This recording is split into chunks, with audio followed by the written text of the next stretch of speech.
Good afternoon, good morning, good evening, whatever it is time it is, but you are watching my video. Hello, it's Mrs. Nagel. All right, today what are we going to do? We are going to make Snickerdoodle cookies. Okay, this is one that we would have done in class. It smells delicious. It has a topping of cinnamon and sugar, and it is basically a sugar cookie, and then you add a little cinnamon and sugar on top. And I use Vietnamese cinnamon, but you can use any type of cinnamon if you have different varieties. Okay, I like the Vietnamese one. It just has a little bit more of a spice to it. Okay, so we are going to start by going over the ingredients and our equipment. Okay, we need 3/4 of a cup of white sugar. We need 1.5 cups of flour. We need a 1/2 cup of butter, 1 egg, 1/2 teaspoon of vanilla, 1/4 of a teaspoon of salt, 1/4 of a teaspoon of baking soda, 1/4 of a teaspoon of cream of tartar. Then for our topping, we're going to mix together a tablespoon of sugar, just plain white granulated sugar, and a teaspoon of the cinnamon. Okay, so this is the equipment that we need. All right, take a minute, look at it. We also have one more piece of equipment that we'll be using today, the hand mixer. All right, if you don't have one of these, you can do it by hand with a spoon, wooden spoon or a really strong plastic spoon. All right, so I'm going to move some of this equipment out of the way. And we're going to start with the first thing, which is usually the first thing that we do in a recipe when we're baking, and that is to cream the butter and the sugar. And we talked about creaming the butter and sugar last week. And again, that has to do with adding air to it and breaking down, the little crystals of sugar from a smooth surface to kind of a rough, edgy surface. Allows the sugar to be absorbed more in the recipe. Okay, so butter, 8 tablespoons, 1/2 cup, room temperature. Okay, room temperature. Then we need 3/4 of a cup of sugar.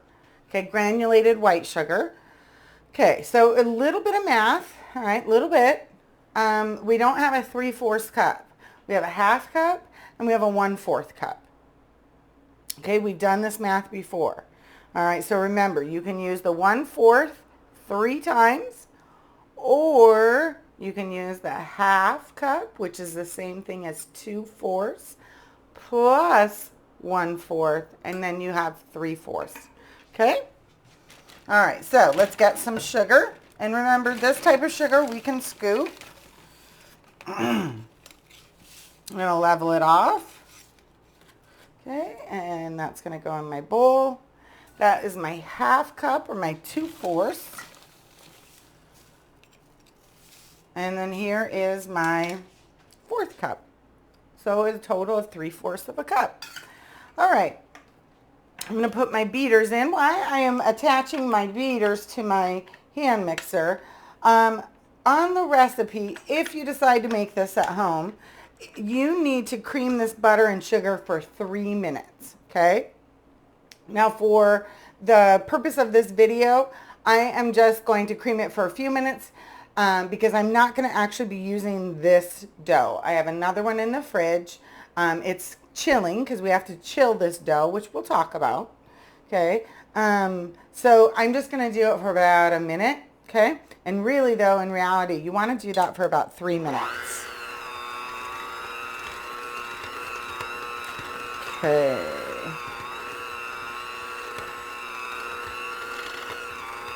Okay, so again, if you choose to make this at some point, you're going to follow the recipe, which says 3 minutes.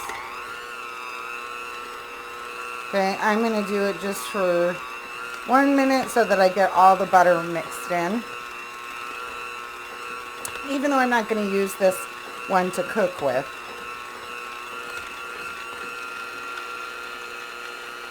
All right. Okay. I'm going to set that down right there. All right. So let's say that it's been 3 minutes. Okay, 3 minutes. Now what we're going to do is add the egg and the vanilla.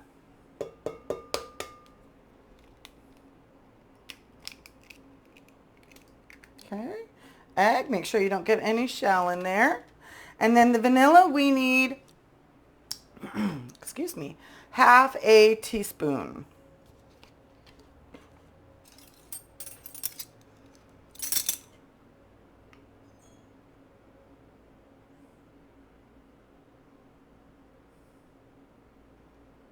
Ooh, I just have enough. Exactly. Half a teaspoon. Okay. Time for a new bottle of vanilla. All right. I'm going to mix this together on low till it is all well blended.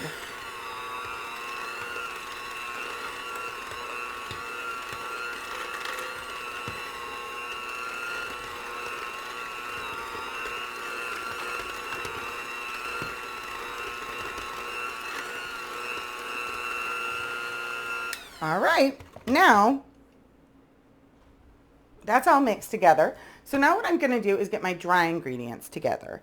All right, and if you remember with baking, okay, how you put it together is important. Okay, it's extremely important that you go in order of the ingredients, and that you, for example, mix the dry with the butter and sugar. If you do that before you've put the egg in, you're going to have a hard time putting the egg in or trying to mix it in. It's not going to mix right. So you have to follow the order so that the recipe actually turns out. It's just important. It's science, and it's what we call food science.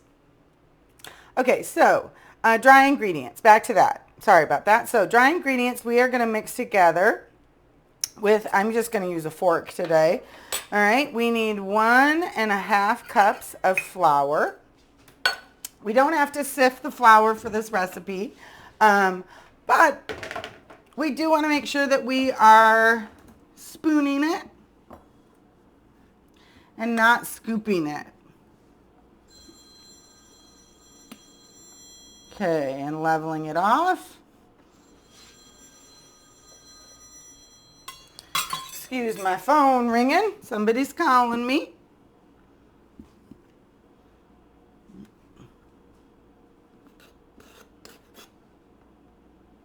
Level it off. Here's my half. All right, so that's 1.5. Okay, cups of flour. Then I need my 1/4 of a teaspoon.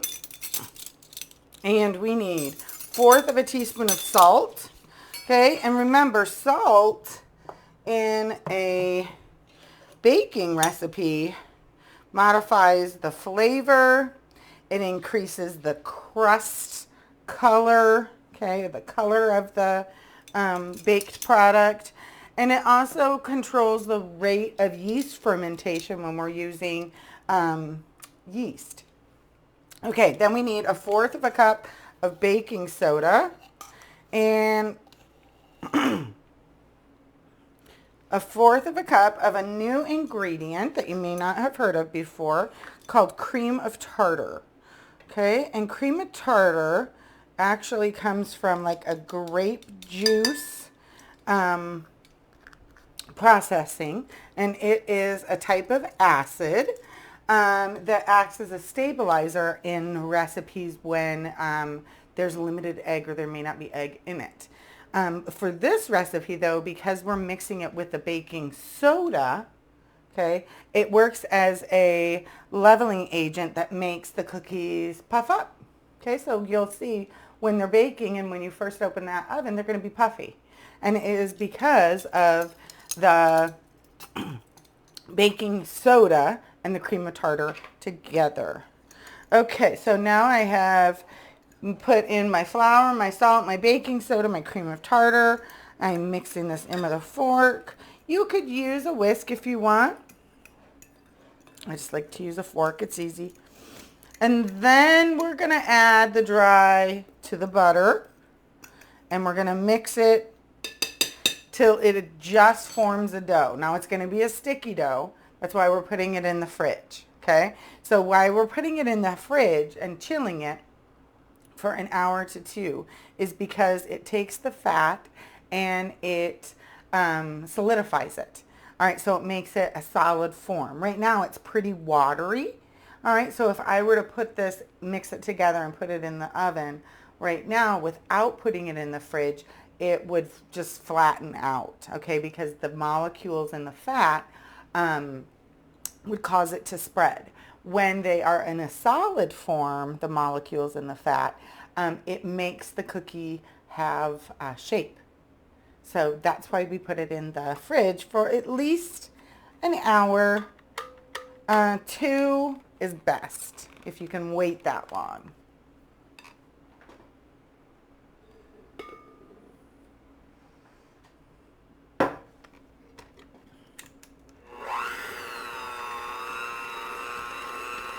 Now make sure you don't overmix.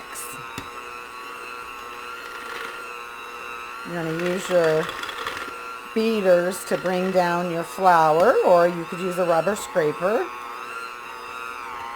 All right, so just till everything is mixed. Then you want to clean your beaters.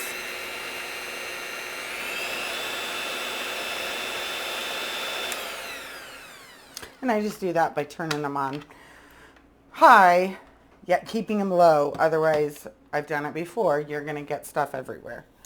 All right, so this is going to go in the fridge. Okay, so this is going to be a 2-part recipe. So I'm going to put this in the fridge.